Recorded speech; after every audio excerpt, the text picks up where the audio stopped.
chegamos a ele, o nosso grande campeonato brasileiro, grande Brasileirão. Segunda rodada que começou na terça-feira com o Bahia e Fluminense na Arena Parque Aquático Fonte Nova, não é Itaipava Fonte Nova não, 2-1 para o Bahia, choveu pra caramba, o jogo foi paralisado por mais de 20 minutos, o Fluminense abriu o placar com 4 minutos antes da paralisação, 4 minutos do primeiro tempo, Germancano abriu o placar, aos 34, quando o jogo volta, Caio Alexandre faz um golaço para empatar para o Bahia, ele foi uma contratação muito cara aí que o Bahia fez, uma contratação muito disputada, venceu inclusive a concorrência do Palmeiras para trazer o Caio Alexandre que estava no Fortaleza, foi muito bem no ano passado, e o Cauli, que foi destaque do Bahia, se mantém, jogou muito bem o campeonato baiano, ao começo de temporada, né? Jogou bem contra o Internacional, apesar da derrota. E ele faz o gol da vitória do Bahia, 2-1 para cima do Fluminense, que até agora não venceu no campeonato, né? Um empate contra o Bragantino na estreia, agora uma derrota para o Bahia. E na próxima rodada enfrenta o Vasco no Maracanã. Tivemos um jogo adiado, que foi a partida entre Cuiabá e Vitória, adiado por conta da Copa Verde. Isso mesmo, o Cuiabá está disputando a Copa Verde e ele perdeu para o Vila Nova na semifinal nesta quarta-feira, né? Quando deveria ter acontecido o jogo com Vitória, ele estava lá na Copa Verde perdendo. Era melhor mandar o time reserva para lá. Mas terá jogo de volta, tá bom? Acredite se quiser, ainda tem jogo de volta.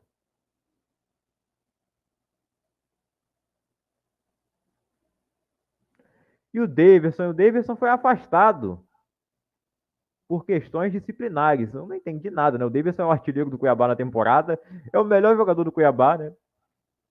É o destaque midiático. Eu não sei o que aconteceu, né? Simplesmente o Davidson foi afastado. Vamos tentar descobrir o porquê daqui a pouco. Seguindo com a rodada, na quarta-feira, dos jogos que aconteceram, né, diferente do que foi adiado, o Vasco foi até Bragança Paulista enfrentar o Red Bull Bragantino e o Red Bull venceu por 2-1. Aos 7 minutos, o Léo Jardim cometeu uma falha grotesca, né, para um goleiro de seleção brasileira, um goleiro que foi o melhor do Brasil na temporada passada e vem fazendo um início de ano muito bom também. Na segunda rodada, o Brasileirão comete uma falha dessa que custam 2 pontos ao Vasco. 3 pontos ao Vasco, né? Que chegou a empatar depois. Eu achei que poderia ter terminado empatado, poderia até ter virado o jogo, mas não conseguiu. O La Quintana, então, Inácio La Quintana aproveita o rebote ridículo do Léo Jardim para fazer o gol. A gente elogia quando tem que elogiar e critica quando tem que criticar, né? Foi patético a falha do Léo Jardim. Espero que isso não se repita. Mas acontece com todo mundo, né? Eu não sei o que passou na cabeça, foi bizonho.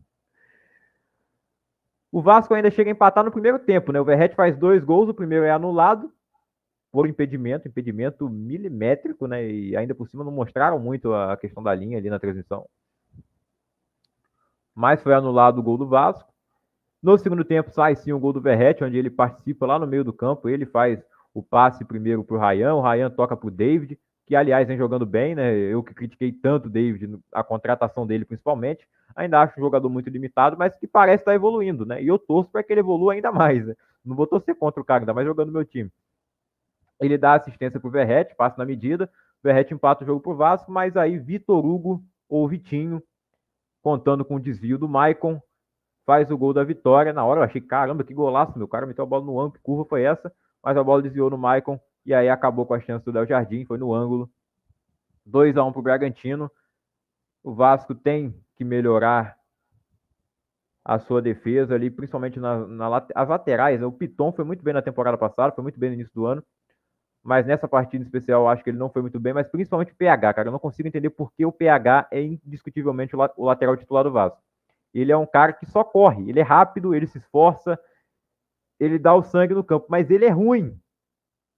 Ele é ruim.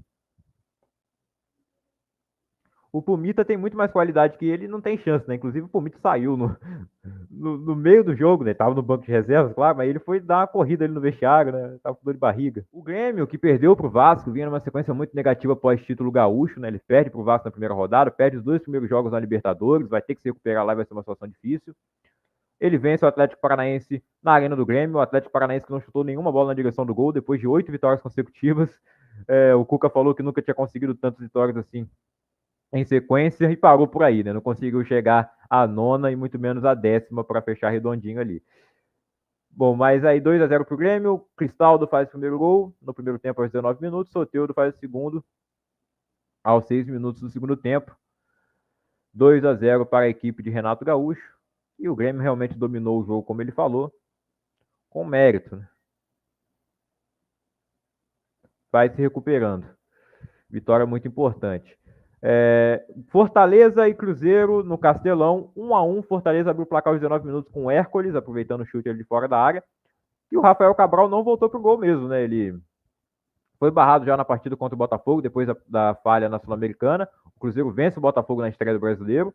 E agora empata um jogo onde ele tinha tudo para perder, né? Já estava se encaminhando para o final. Teve um jogador expulso antes de empatar o jogo, ali aos 87 minutos de partida no total. O Lucas Romero foi expulso. E depois o Matheus Vital ainda consegue empatar o jogo para o Cruzeiro, empate com gosto de vitória para o time da Raposa e com gosto de derrota, obviamente, para o time do Vojvoda, que venceu o São Paulo fora de casa na primeira partida e já estava contando a sua segunda vitória no campeonato. No apagar das luzes, sofre um empate.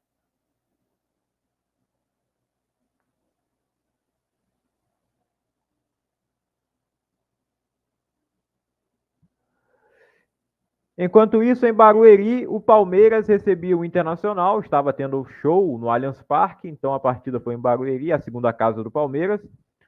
E o Inter venceu por 1-0 com a lei do ex valendo para variar. O Wesley marcou o gol do Internacional, uma contratação criticada, né? Porque ele foi muito mal no Cruzeiro no ano passado, mas ele era um jogador importante no Palmeiras, embora fosse reserva, um jogador que era muito útil ali para o Abel Ferreira. Não foi bem no Cruzeiro, mas no Inter ele começa bem, marca na vitória contra o Bahia e faz o gol da vitória contra o Palmeiras.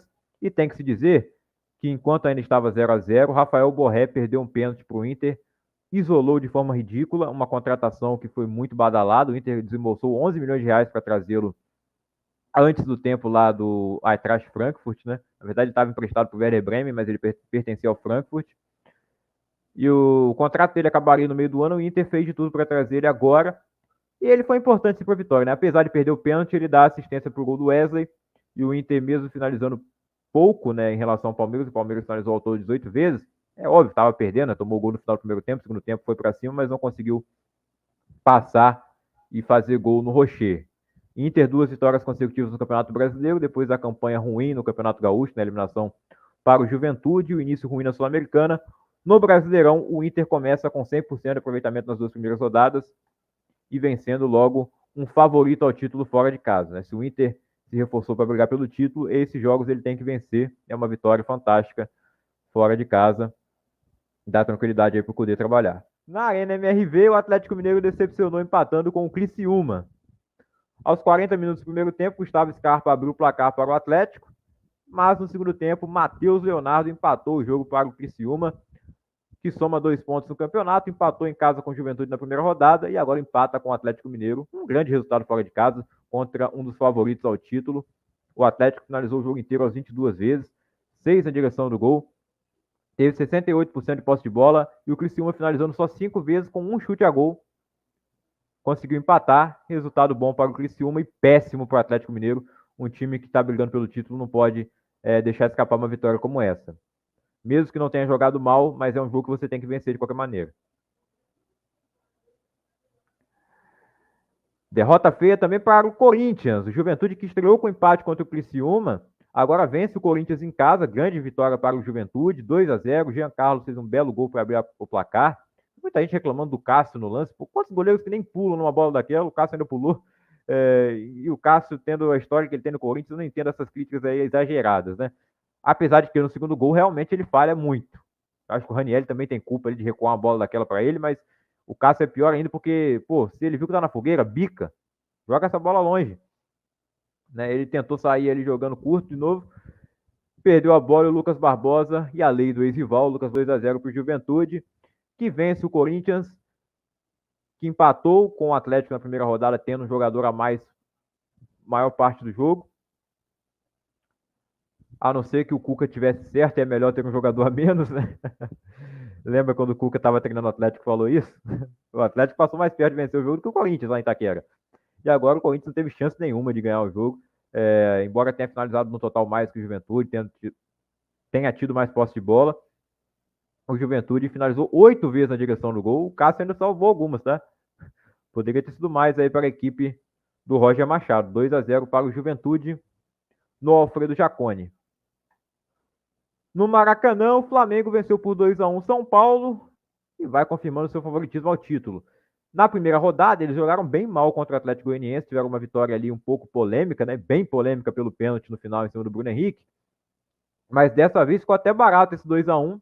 O Luiz Araújo abre o placar aos 20 minutos com a lei do ex, como sempre, né? Golaço do Luiz Araújo, meteu a bola lá no canto sem chance pro Rafael. Rafael que fez uma grande partida. Se não fosse ele, o Flamengo teria feito 4, 5 talvez. 12 finalizações do Flamengo, 6 na direção do gol, como eu falei, 4, 5, né? Dos 6 chutes, o Rafael defendeu 4. E 4 grandes defesas. Inclusive no lance do gol do De La Cruz, né, ele defende o primeiro chute do Pedro, uma grande defesa do Rafael. No segundo, o De La Cruz está lá ligado para fazer o gol. Ele que não fez gol pelo Flamengo no estadual, mas no Brasileirão, né, em 2 jogos, marca aquele golaço de falta na primeira rodada e agora já marca no segundo jogo também. E o Ferreirinha, lá no final, desconta de cabeça para o São Paulo, mas foi a gota d'água para o Thiago Carpini, que foi demitido. E o São Paulo já tem um novo treinador, que é o Zubeldia, ex-técnico da LDU. Foi campeão da Sul-Americana no ano passado com a LDU, inclusive eliminou o São Paulo na semifinal e foi campeão em cima do Fortaleza e deu trabalho para o Fluminense nessa Recopa, né, em 2024. E olha que antes de anunciar o Zubeldia, o São Paulo chegou a estudar os nomes aí do Rafa Benítez, o Kik Setien estaria disposto a assumir o time, parece, né, notícia que saiu também, mas no fim das contas eles apostam aqui no treinador do futebol sul-americano, que vem fazendo um bom trabalho nos últimos anos, né. Acho que foi uma boa escolha. Ele tem praticamente a mesma idade do Carpini, mas ele está testado no nível maior, né, vencendo Sul-Americana, treinando um dos maiores, se não o maior time do Equador, enquanto o Carpini treinou o Água Santa e o Juventude, né. Com todo respeito a essas duas equipes, é totalmente diferente de treinar um gigante do futebol brasileiro ou sul-americano, né. O Zubeldia treinou um time muito tradicional e grande no futebol sul-americano. É um time grande, né? Campeão de Libertadores é um time grande. O São Paulo é bem maior que a LDU? A pressão vai ser maior? Vai.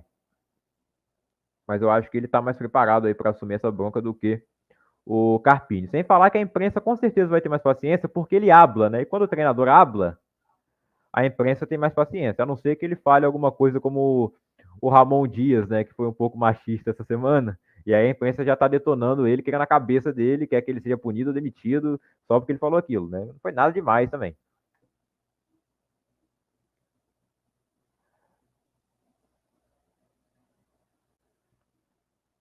O último jogo da rodada, o jogo isolado da quinta-feira, a vitória do Botafogo depois de 12 jogos no Campeonato Brasileiro.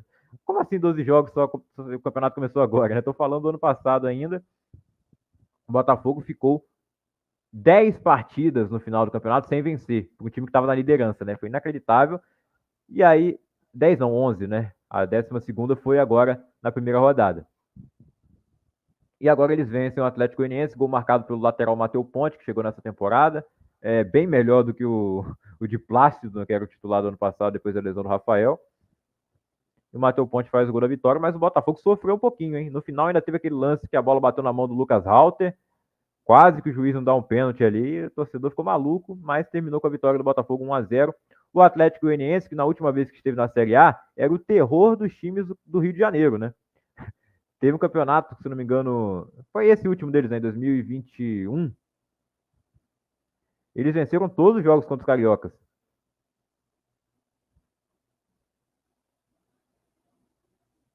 Tanto no Rio eles empataram, né, mas não perderam para os cariocas naquele ano. Agora ele já começa perdendo para o Flamengo e na segunda rodada perde para o Botafogo. Vamos à classificação então? Classificação do Campeonato Brasileiro depois de 2 rodadas. Flamengo e Internacional são os dois times com 100% de aproveitamento, venceram os 2 jogos, tem 6 pontos.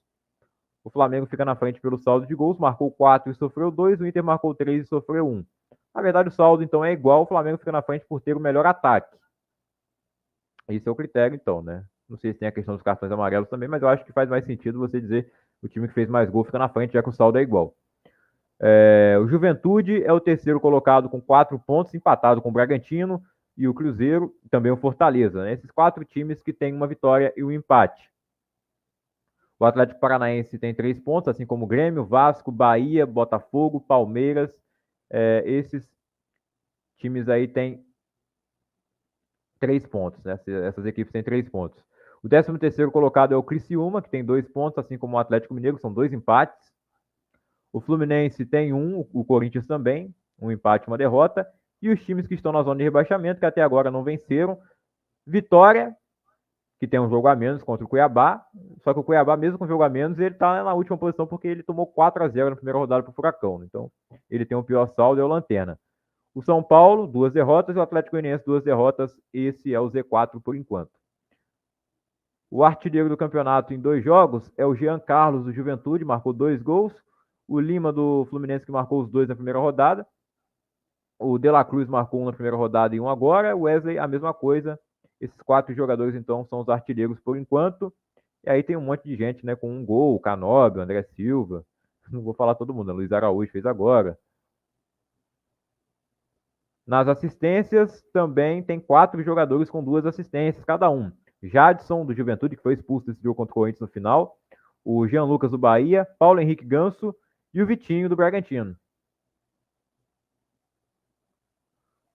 Vamos aqui, então, aos jogos do fim de semana.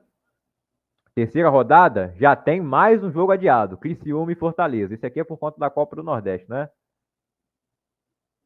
Então, Criciúma e Fortaleza está adiado. O Criciúma que está invicto e vai continuar invicto por enquanto, né? São 2 empates.